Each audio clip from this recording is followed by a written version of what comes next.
Hello and welcome to a brand new diorama build where today we are venturing into quite possibly my favourite game and now TV show, Fallout. And let me introduce you to today's antagonist, or rather protagonist, well that's up to you to decide, the Ghoul, formerly known as Cooper Howard.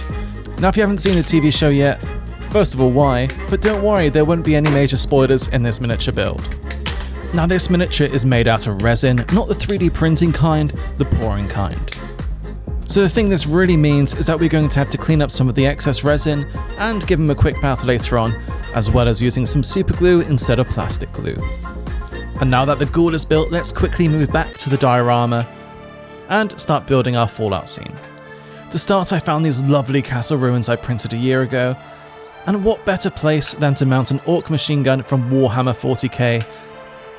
For this diorama, I wanted as many random bits I could find, and I placed them all over the place, as I'll show you later on what a wonderfully wacky world Fallout is. And what's all that grey stuff, you may be asking? Well, it's air drying clay, and after a few hours this will all be rock hard. I also found this skeleton from the old Cursed City box set, and I think they'll be amazing for this diorama.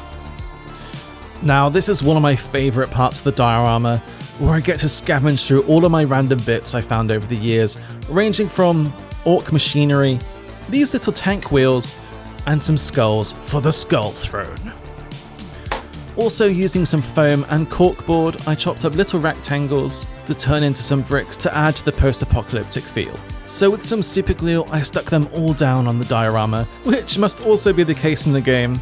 After hundreds of years, it seems like no one's had the time to tidy up, which is really why I love Fallout. I also found a box and a hand from my previous dragon diorama, which kinda looks like a Deathclaw's hand, so it'll fit in perfectly. And as I said earlier, it's bath time. To get rid of all of that mold release on the resin, we coat him in soap and wash him off. I'd recommend using a toothbrush, but I didn't have a spare one handy. And after a quick priming, it's time to paint our Ghoul. The reason why I sprayed him black, then white from above, is something called a zenithal highlight, which will show us all of the highlights on the model, as well as making them for us when it comes to using our diluted paint.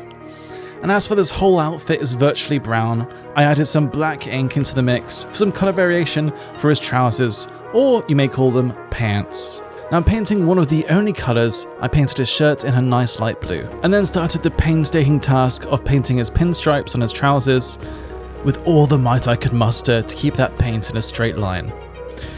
You'd think this might be easy, but over all of the ridges I found it rather difficult, but it came out okay I guess. For his weapon holster I added some more light brown into the brown mix, and then began dry brushing with the light brown all over his trench coat. Dry brushing is when you wipe off most of the paint so that your paintbrush just barely hits the edges of the model, creating this lovely effect. And it was this step that really transformed the model. After painting his weapon silver, it was time for the buttons and bullets, which was a real challenge to keep my hands that steady when the whole model is barely bigger than my thumbnail.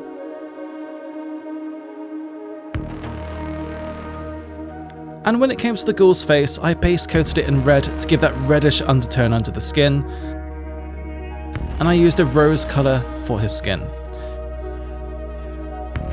Then with the same colour I highlighted the rest of his outfit.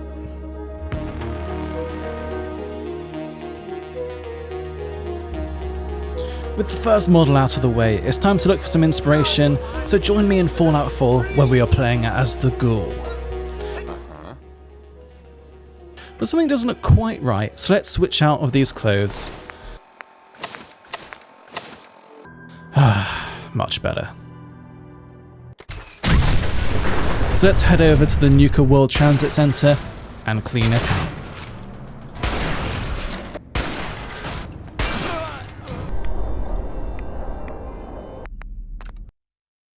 Nuka World is where we are heading today, as we need to find out more information about the bounty we have for one of the elusive raiders. But in order to do that, we must first run the gauntlet. We got ourselves some fresh meat to run the gauntlet.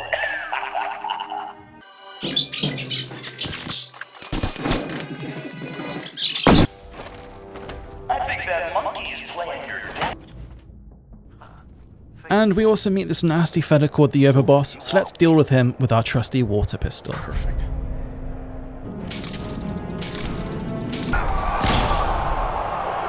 And here we are now in Nuka World. Now playing games can be a great way to find new colour schemes, basing, and even diorama ideas as well. Just look around and see how the light works in this fictional space. Like today we are hunting down an ex-member of the so-called pack, so let's have a look. And one of the first things we can clearly see is the bright animalistic colour choices they made when creating these characters. I mean, just look at their weapons, the teddy bears, their hair. These are truly some despicable raiders. Now that I get a closer look at you. But as you can see, in every room, every landscape, there is something different to take some inspiration from. When playing games, just have a look around. There are hundreds of ideas for our hobby. But from that excursion, we now have all the information we need to build the man we got the bounty for. As you see, these miniatures are now made out of plastic, something I am much more comfortable with. So after assembling and cleaning most of the mold lines, I can see it's now time to prime him in the same way as the ghoul. So let's paint the ex-member of the pack, with quite a large bounty for our ghoul to hunt down.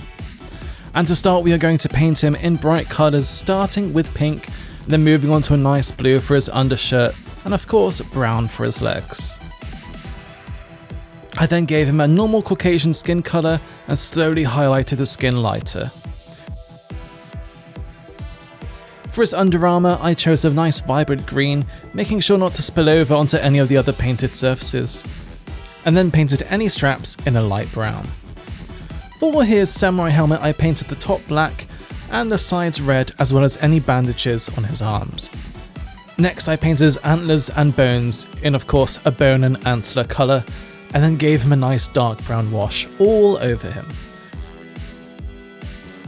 I then removed this wash with some mineral spirits, which leaves just the recesses, adding much more detail and darkening the mini a bit, and in my opinion this really makes it look so much better.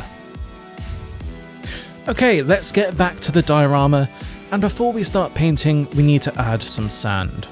And with some watered down PVA glue I coated all of the dried clay, and then sprinkled some sand on top. I also jimmied and shaked the diorama to make sure all of the sand got in all those nooks and crannies. And I added some foam flocking for some more texture. Later that day I returned and I primed it with our zenithal highlight. With the paint on, we can now see all of our diorama in a cohesive manner, so let's paint a skeleton. With 50/50 Nuln Oil and Saffron Shade I painted the skeleton and any skulls. For this big machinery contraption, I wanted a more industrial look, so I painted all of the panels in a nice vibrant yellow. This is where the zenithal highlight really helps. It creates a nice gradient underneath the paint. And just like it will also help these stones, I painted these bricks in a watered down grey, making sure not to get any on the skulls or the weapons. And this is where the fun stopped for now, as it's time to paint the sand to, guess what, look like sand. So I started with normal paints, but it was taking literally forever. So I whacked out some contrast paints, and while it wasn't really the colour I wanted, it got the job done for now. I then painted over all of the metallics in black metal, a lovely industrial metallic paint.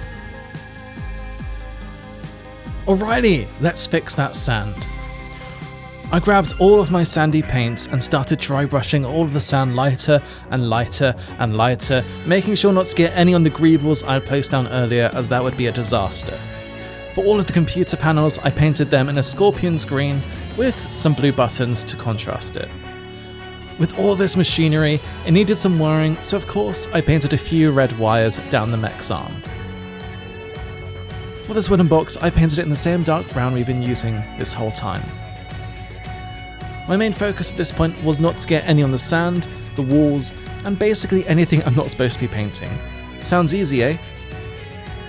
And the last thing for this diorama is a black enamel wash, to make it look just a little bit older. And there you have it, here's my Fallout diorama. I hope you liked today's episode. I've been Reese as always, and I'll catch you in the next episode. See ya!